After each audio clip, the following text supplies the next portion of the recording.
Finally guys आज चाहिँ हामी यो नयाँ वर्ष 2025 सकिएर 26 लाग्न खोज्दाखेरि चाहिँ यो मङ्गल बजारमा आछौँ होइन।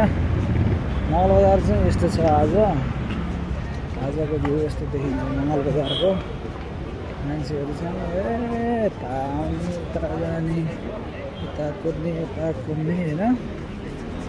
अब वास्तवमा यो यति धेरै मान्छे चाहिँ आज किन छन् त यहाँ मङ्गल बजारमा भन्दाखेरि चाहिँ यो अङ्ग्रेजी वर्ष 2025 को अन्त्यमा होइन सबैजना चाहिँ नयाँ वर्ष 2026 न्यु इयर 2026 आउँछ भनेर चाहिँ यहाँ मान्छे जोख्ने मेसिन पनि छ यहाँ।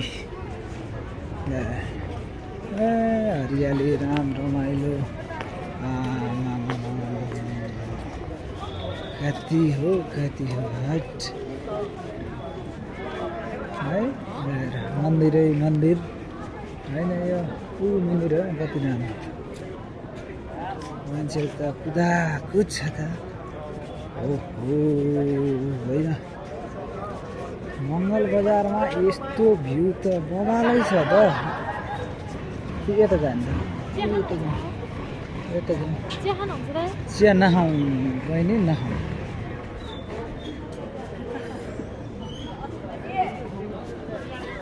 कसो हो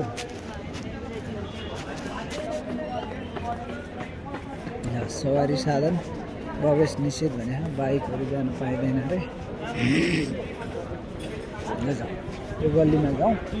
यताको भ्यू के रहेछ त आजको यो यसलाई चाहिँ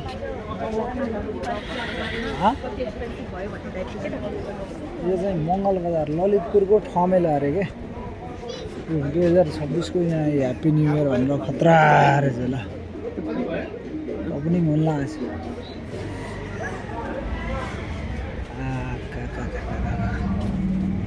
होइन। 2026 को त आइरहेछ त यतातिर के हो हामी यतातिरै हो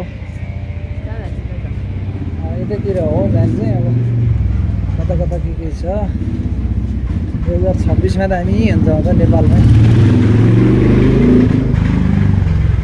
यो चाहिँ तपाईँलाई मैले आज देखाएको चाहिँ ललितपुरको मङ्गल बजारबाट यसो छिरेपछि है यहाँ पनि 2026 को स्वागतको लागि खतरा डेकोरेसन भइरहेको छ ल।